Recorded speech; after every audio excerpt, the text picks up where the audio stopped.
Hey, what's up there, YouTubers? It's me again, Brian, aka Gamer55551, and I am back with a My 2 Cent video for this week, for the week of November 9th to the 15th, 2025, where I take a look at a couple of stories that caught my attention, excuse me, and give my thoughts and my opinion about them. Hopefully you guys had a good Veterans Day, honoring, our veterans and everything, regardless of whether you worked on that day or not, though. So hopefully you guys had a good Veterans Day, indeed.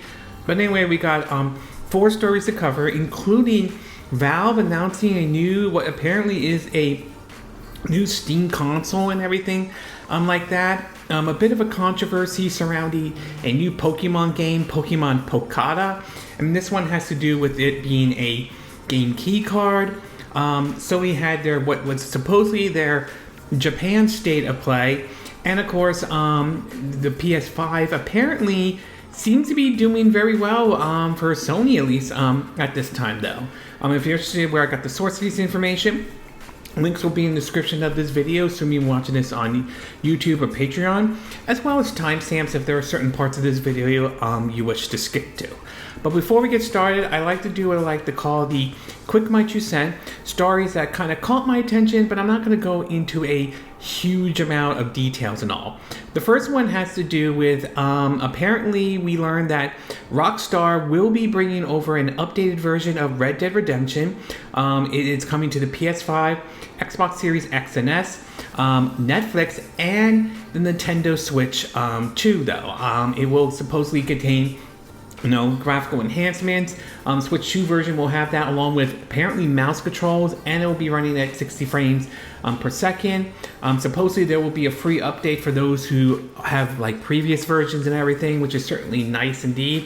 Don't know if there's going to be a physical version or not. It is a possibility, especially for the Switch 2. Although if that does happen, given the pattern we've seen a lot of third-party developers, unless Rockstar decides to do this, if they do a physical version for the Switch 2, it most likely will be a game key card, although I could be wrong in that case, though. But in either case, that is certainly interesting indeed, especially coming to Netflix games. That's going to be very interesting for those who try the game out on Netflix games and everything.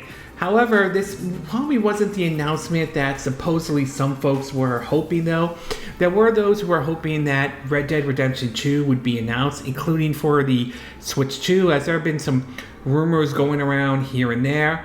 Recently, Nate the Hate chimed in on this, though, and has basically came out claiming that Red Dead Redemption 2 for the Nintendo Switch 2 is still happening or not.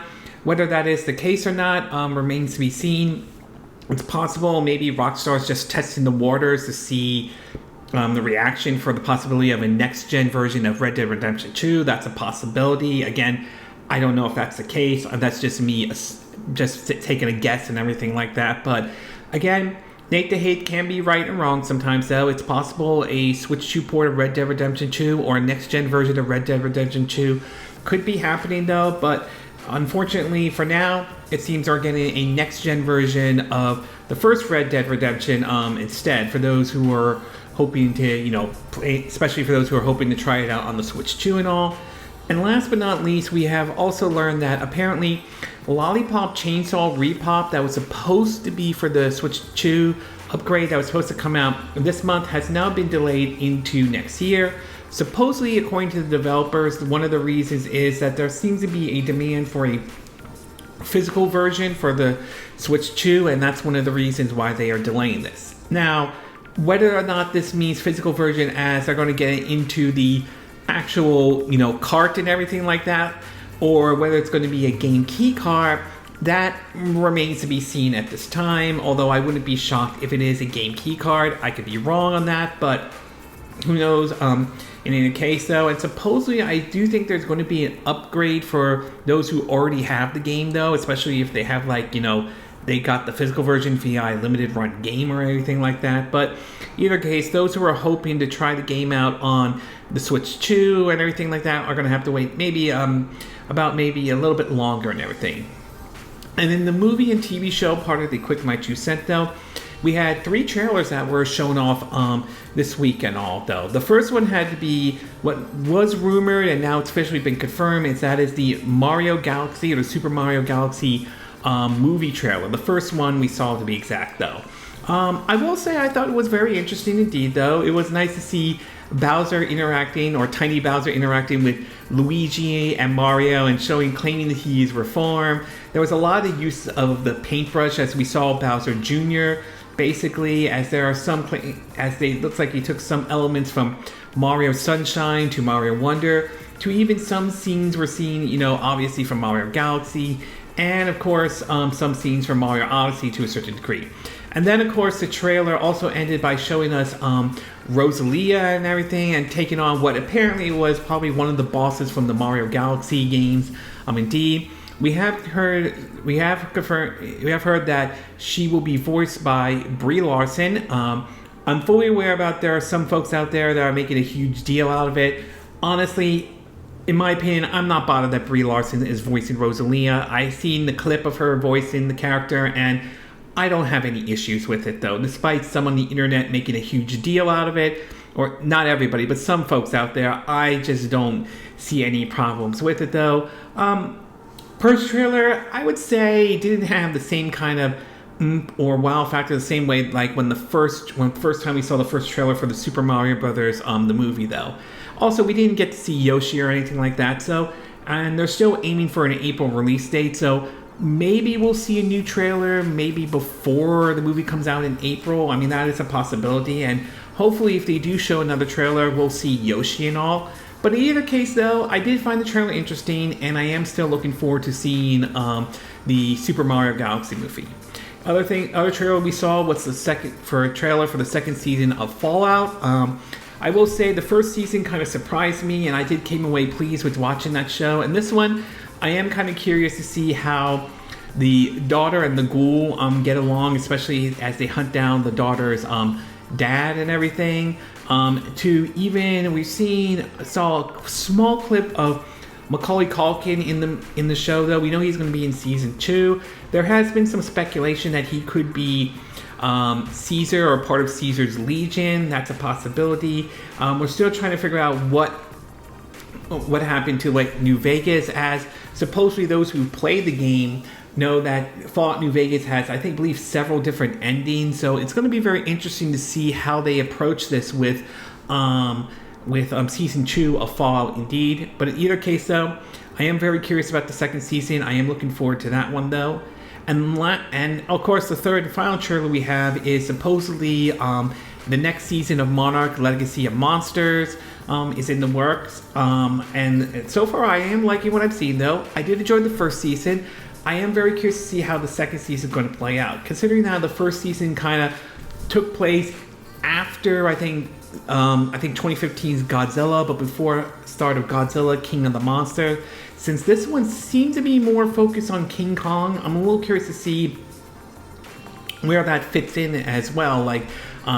Where that fits in, and does it take place maybe before the start of Godzilla versus King Kong or anything like that, or Godzilla X Kong: The New Empire? So I'm a little curious to see how they're going to handle King Kong in the second season, though. But it does seem to be that King Kong will be more of a focus this time around than say Godzilla was. But we'll see what happens once the second season comes out on Apple TV.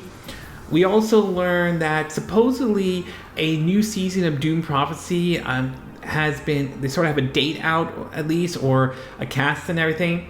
I will say the first season I was a little bit mixed on it, though. It was a little bit different compared to those who watched Dune Part 1 and Part 2. I believe a third part is in the works and everything like that. But still, it was an interesting show, nevertheless, and I'm very curious to see how the second season is going to play out.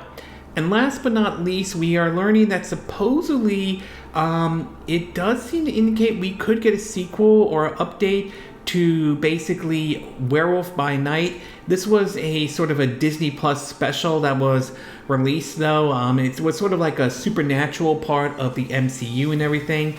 This was released before, Marvel had to restructure a couple of things following not having as much success as they had Hope Forward, to be exact, though. So it was interesting to see if they were going to, if a sequel or follow-up was going to happen. But it does sound like, at the very least, that might happen indeed. And I thought Werewolf by Night was kind of interesting, though. I like how they were paying homage to the old school horror films and gave that and used that black and white filming of it all. So I thought it was a very interesting indeed, and I wouldn't mind seeing a sequel to it if that is the case, and if that does happen and all, or not, and everything.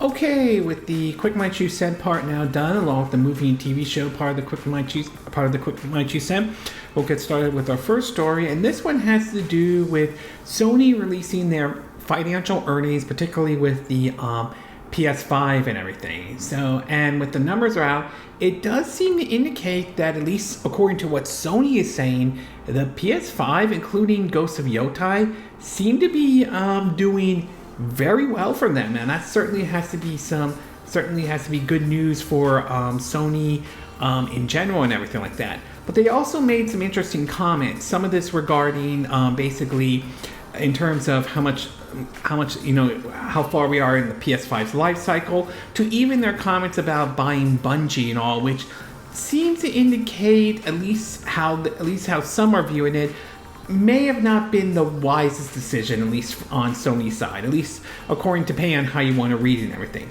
Anyway, in an article from GameIndustry.biz, it reads that, quote, Sony has published its latest financial results for the first half of its fiscal year, reporting a significantly increase in revenues for its games and network service division.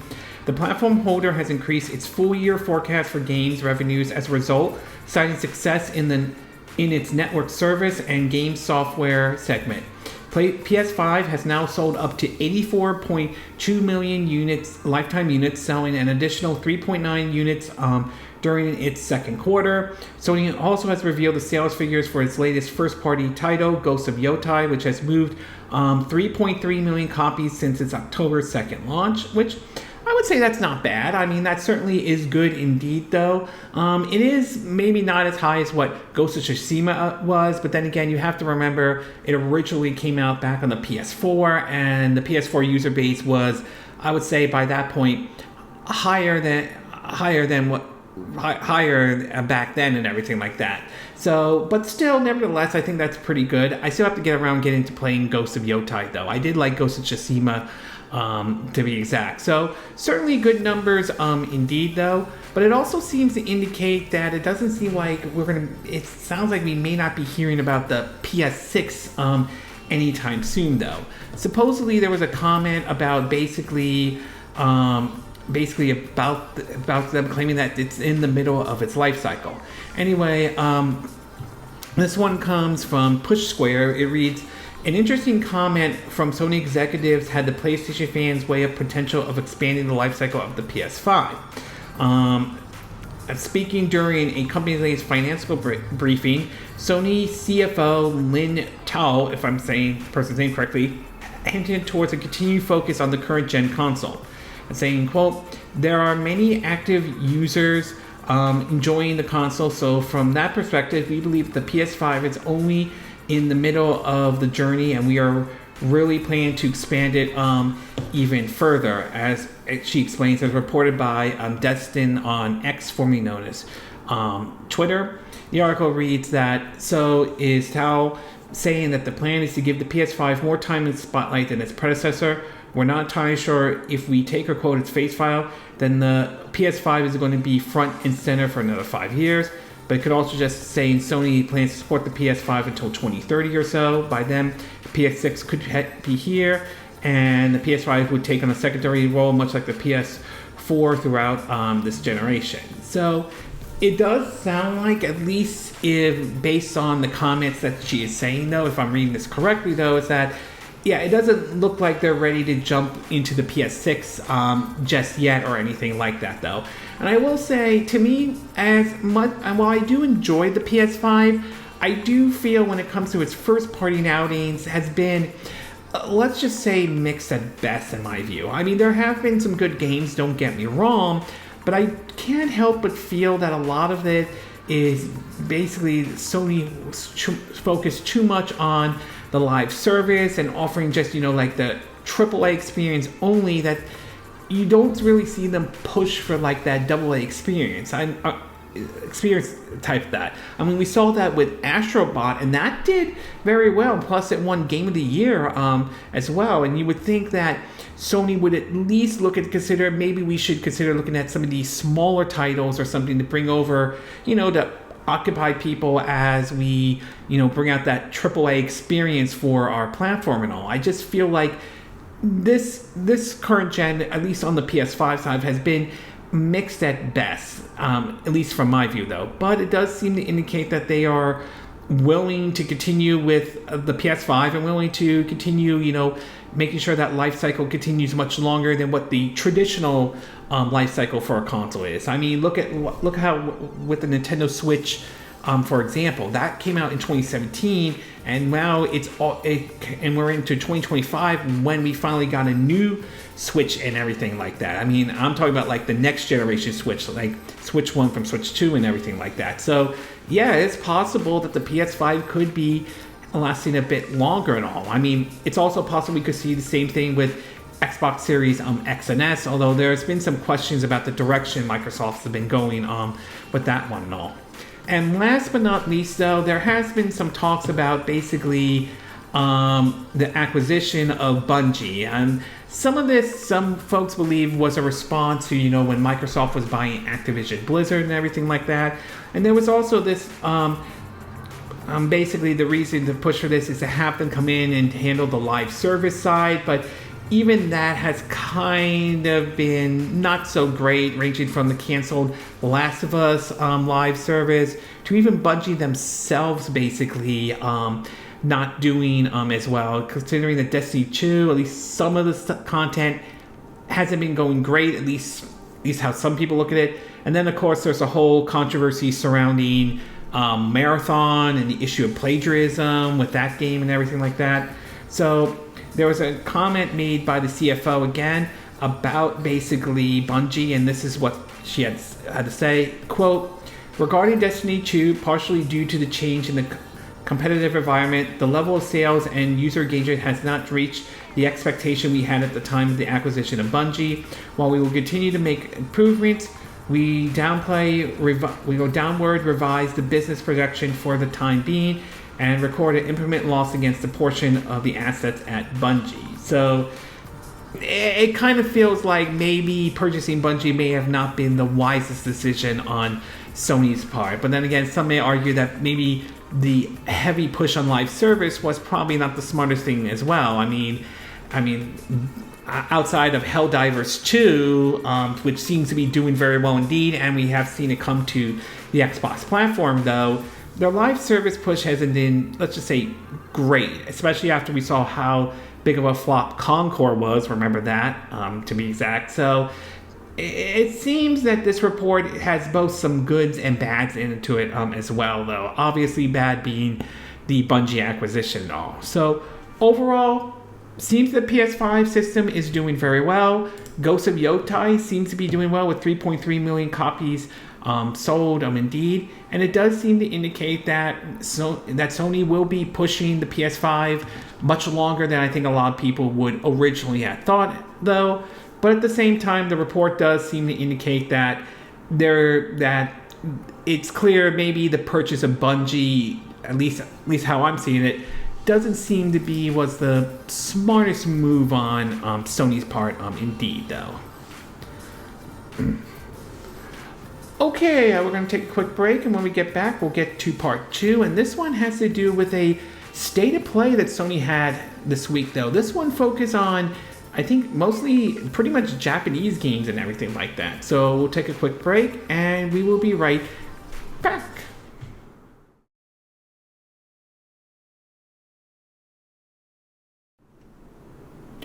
Okay, and we are back with part 2 of my 2 cent video for this week. And for this one, we're going to be taking a look at Sony's state of play. Particularly one seemed to be focused on Japanese games that basically premiered this week and everything like that. And I was kind of curious to see what this state of play was going to be like for Sony and all, because I will say, looking at past state of plays, I feel like a lot of them have been, at least from my perspective, kind of misses to a certain sense. There have been some good ones though. I mean, like, I did enjoy when they did one focus on Ghosts of Yotai and everything. I thought that one was pretty good and everything like that. But for me, I just feel like it never reaches the height the way the Nintendo Directs normally do, or what, you know, Xbox does with their Developer Direct or Showcase to some extent, though. Excuse me. So for this one, I decided to nevertheless watch it and see how this one turned out. And after watching, which was pretty much 40 minutes and everything, I will say there were some neat announcements, but the whole presentation itself, I would say slightly better than past state of plays, but not exactly perfect and everything like that. So I'm going to break it down into what I like, what I didn't like, mixed, I'm not 100% sure about. In terms of what I liked about this Japan state of play that happened, I did think that BlazeBlue Entropy Effect X, if I'm saying that correctly, looks interesting. The new roguelike game, which I think takes the BlazeBlue characters rather than do them in a fighting game. This interesting roguelike type of approach, though. I mean, it's one I might keep an eye out and try indeed. The announcement of Fatal Frame 2, Crimson Butterfly getting a remake. That certainly was interesting indeed, though, so it's certainly nice to see that one happening.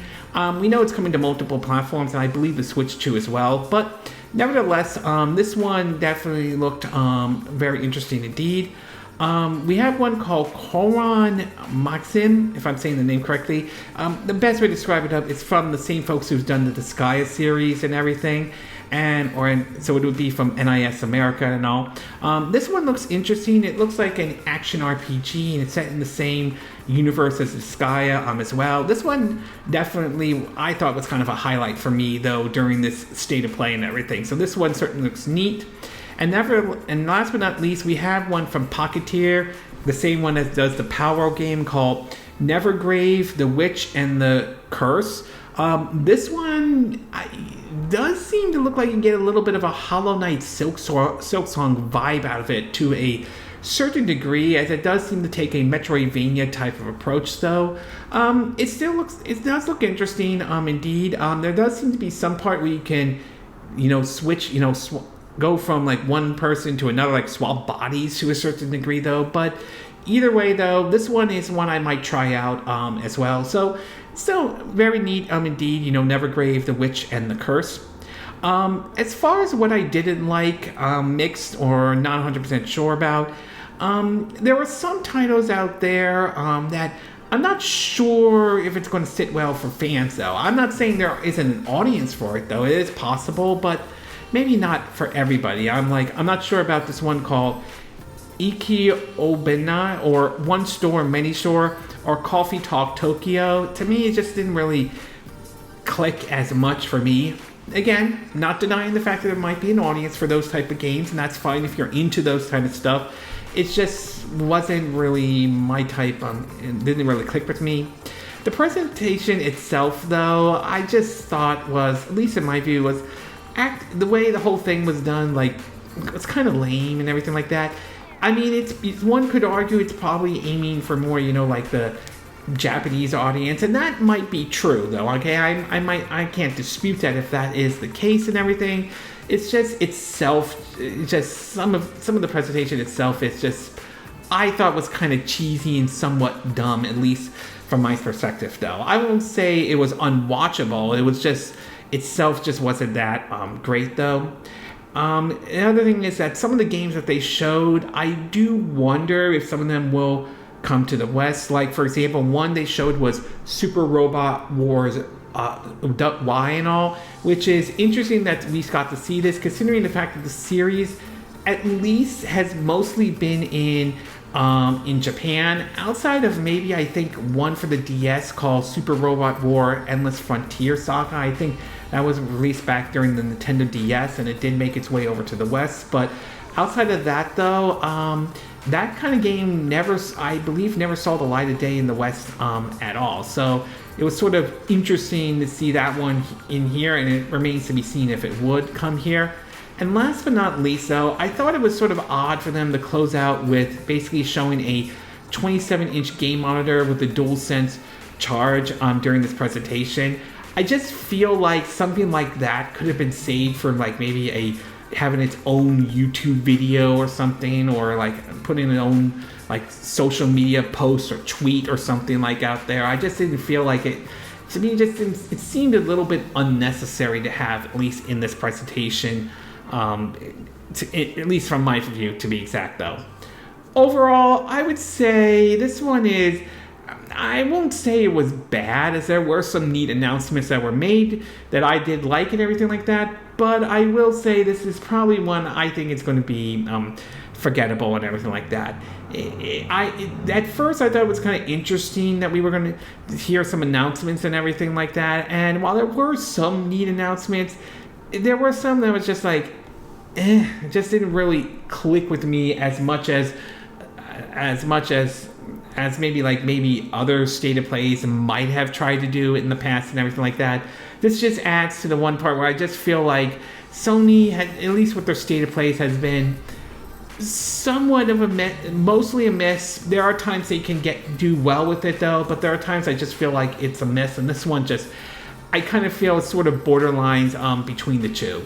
Yes, there were some announcements, I don't disagree, but I will say it wasn't really, I will say this one I felt like wasn't going to be memorable and all, at least from my view and everything. Okay, we're going to take a quick break, and when we get back, we'll get to part 3, and this one has to do with supposedly a controversy surrounding the game Pokemon Poka, if I'm saying the name correctly, and this has to do with the whole issue surrounding the game key card. So we'll take a quick break, and we will be right back.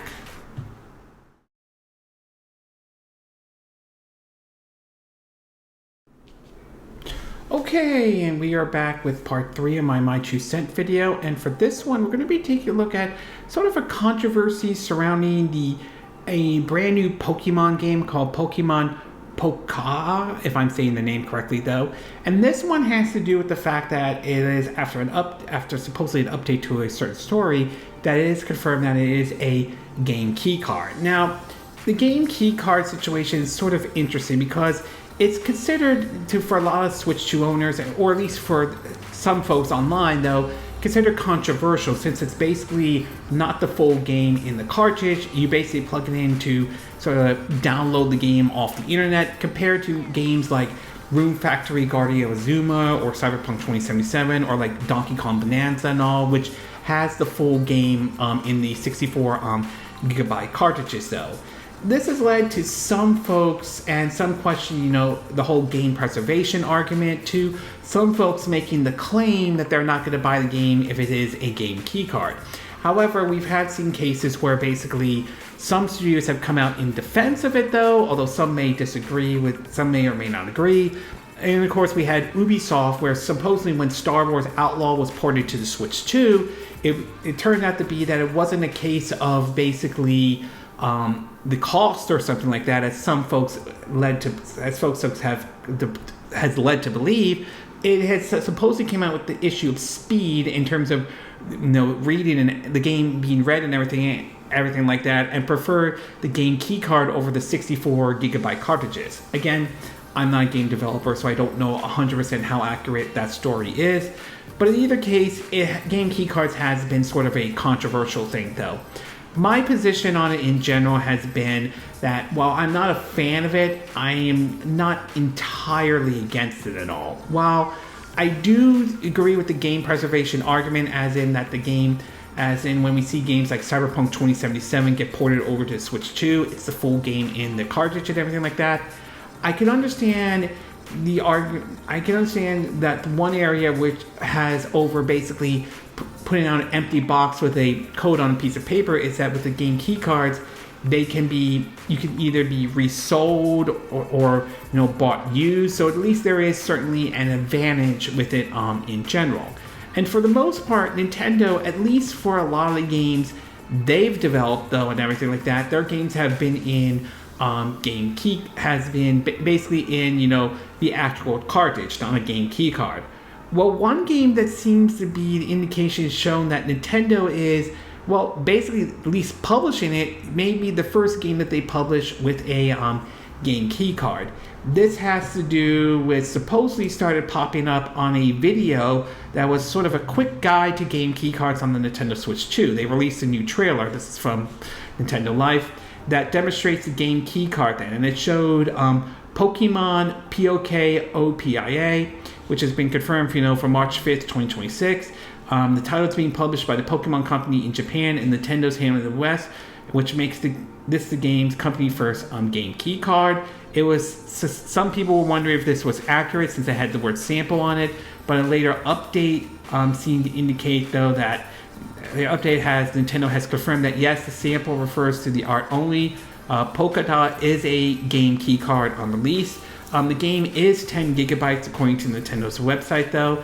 The article does point out that Nintendo has previously gone on record saying it won't use the medium for Nintendo development titles, but that's the thing. This isn't a Nintendo development title. It's an Omega Force Koei Tecmo game though. But if that's the case, why didn't the Koei Tecmo developers Hyrule Warrior Age of Imprisonment also receive a game keycard release? Which I will say that is sort of a interesting point. Being this is being developed by Omega Force Koei Tecmo, yet somehow Hyrule Warriors Age of Imprisonment is the full game in the 64 gigabyte cartridges. So it is an interesting situation indeed.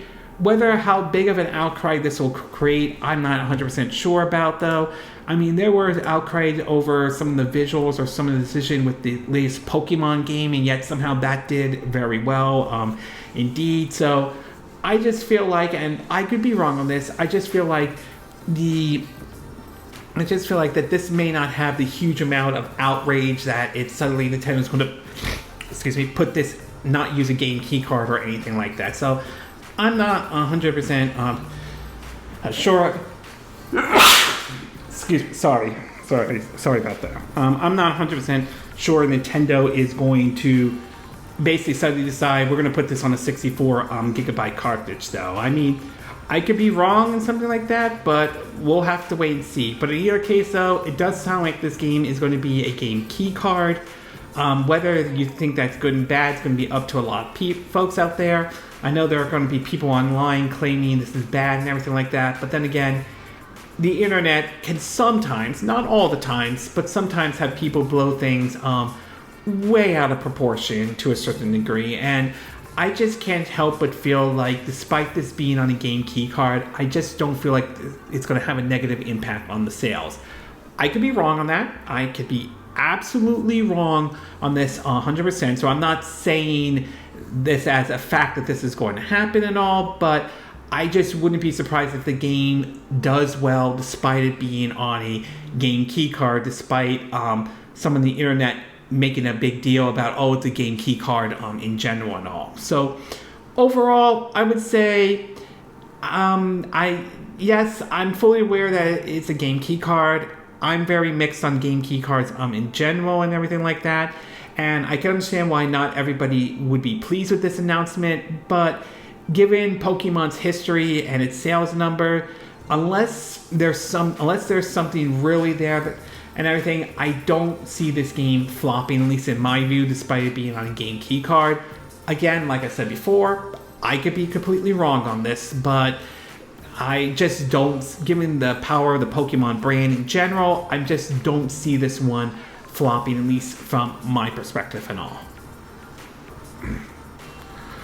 Okay, we're going to take a quick break, and when we get back, we'll get to our fourth and final part, and this one has to do with the Steam consoles and some interesting hardware that Valve has recently announced for their Steam stuff and everything. So we'll take a quick break, and we will be right back.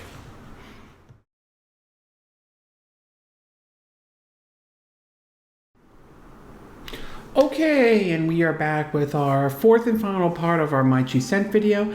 And for this one, I want to be taking a look at what Valve, particularly with Steam, apparently has announced some this week, which certainly caught which certainly got a lot of attention. This has to do with basically some new hardware, from a controller to a VR headset to even something called a Steam console or Steam machine in general. Now, I'm not a PC user or anything like that. I'm more of a console gamer and everything.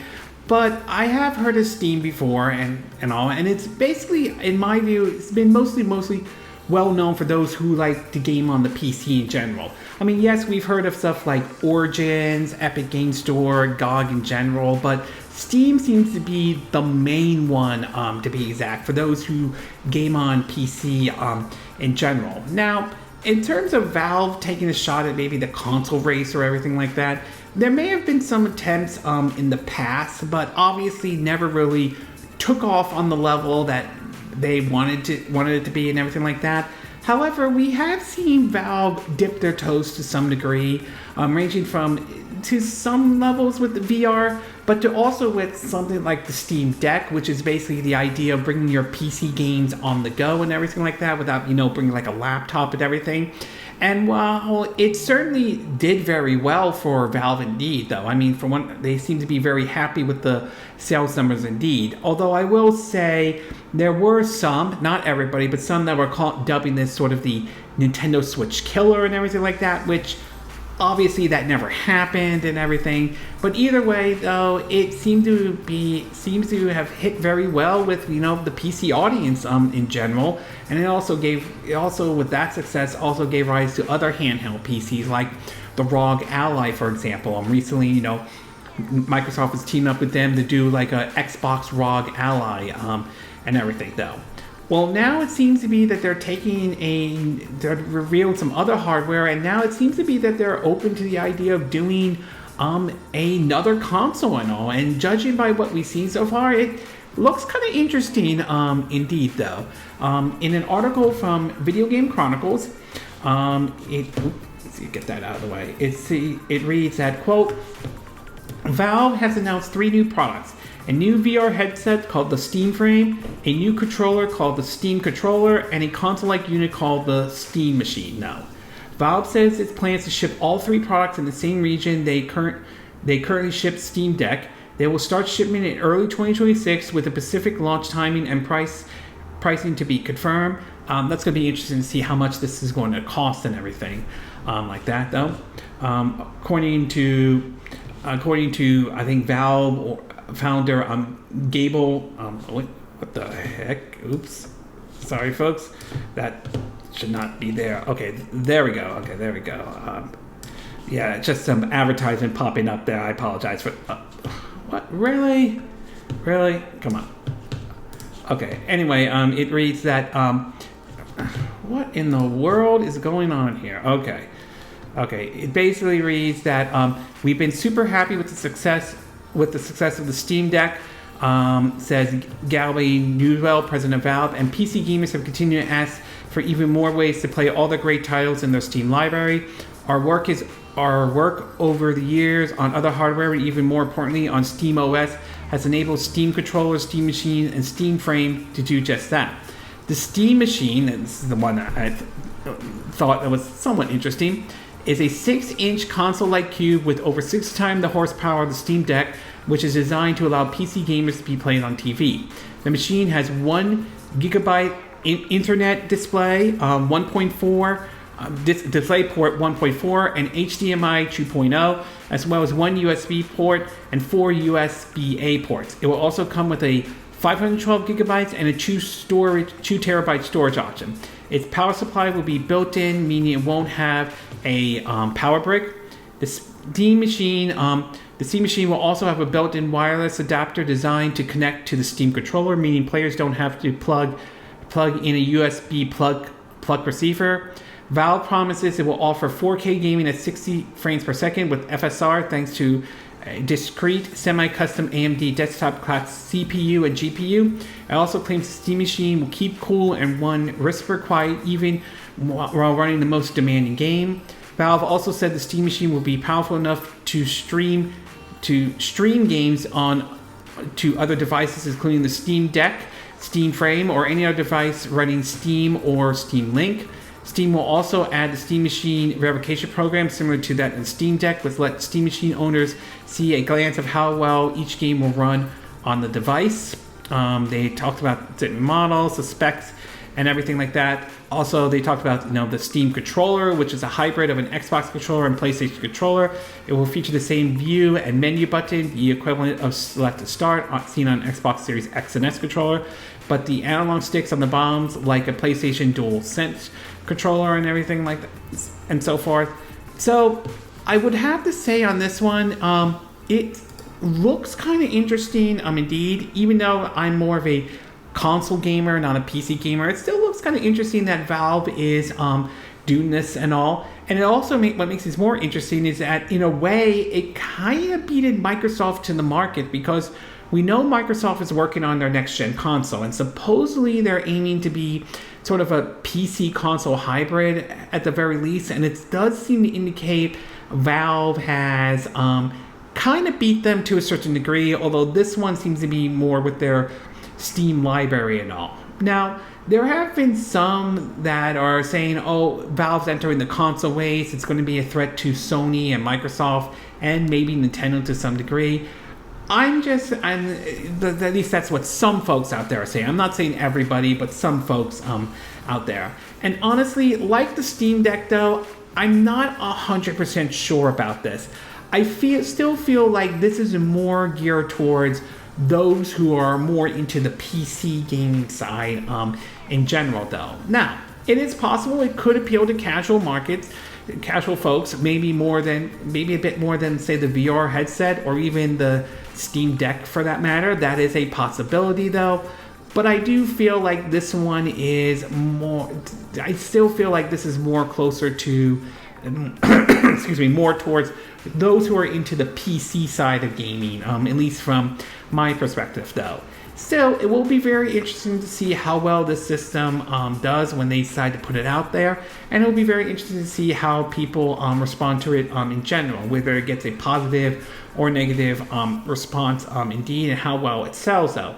Supposedly, Valve was pretty happy with the sales number with the Steam Deck, even though that wasn't available at retails or anything like that, but they were still very pleased with it. Just like how we've just recently heard how the ROG Ally seems to have high demands, and that one's been doing very well. So it's possible this one could do well. Indeed, though, still, it's going to be interesting to see what the price point is and whether or not that's a price point those who are thinking about getting one are okay with paying for or not. So that's going to be a key thing right there. But overall, I would say very interesting to see Valve do this though. Interesting to see that they're releasing a console for the PC gamer, at least from my perspective though. But I do not see this posing a threat to either Sony, Microsoft, or Nintendo in general. But I could see to some extent it might force Microsoft to maybe come out a little bit early with their next system or something like that, considering they want to do like a PC console hybrid, although it is possible they could do something different than what Valve is doing with the Steam Machine. That is a possibility. But in either case though, it will be very interesting to see how well this one does and all, and it will be interesting to see if it finds the same success that say the Steam Deck had and everything. Okay, this concludes this My 2 Cent video for this week. And again, these are my opinion. What are yours? What are your thoughts about this financial report from the Sony in regards of the PS5 in general? Do you think the PS5 is doing very well? Indeed. Are you pleased to see, what's your view on Ghosts of Yotai? Do you think it sold very well? Indeed, though. Do you think the response about Bungie seemed to indicate that maybe it was a mistake for them to buy them and everything like that? What are your thoughts about this Japan State of Play, though? Did you get a chance to watch the 40-minute on State of Play? Did you think it was good? Did you think it was bad in any way? Were there any games you were pleased that they announced, or were there games you wish that they had announced during this State of Play and all? What are your thoughts about this Pokemon Poca controversy with the game keycard situation? Do you think it's really a big deal? Do you think it's just not a really big deal at all? Does this change your mind of either buying this game in any way, or do you feel like, you know what, I'm not bothered that it is a game key card in general? And what are your thoughts about this Steam machine or this new hardware from Valve in general, though? Do you think this is impressive in any way, though? Is it something that might interest you in any way? Do you think this could pose a threat to Sony, Microsoft, or even Nintendo, or do you feel like that it's really not going to pose any threat at all? Do you agree with what I said in this video? Do you disagree? Do you have a difference of opinion? As always, sound off in the comment section below. Let me know what you think. And if you do like this video, I hope you hit the like button. I would appreciate it. And I hope you do subscribe to my YouTube channel. If you do, make sure you hit the bell icon for notifications of any new videos I put up. Also, feel free to share this video if you want to, and feel free to donate to my channel if you like. You could do it through PayPal Me, Patreon, or Steam Labs. Links will be in the description of this video, so you watch this either on YouTube or Patreon. And I will see you again next time when I do another video. Hopefully that'll be soon. Until then, from Southern California, I wish you all a good day then. Bye!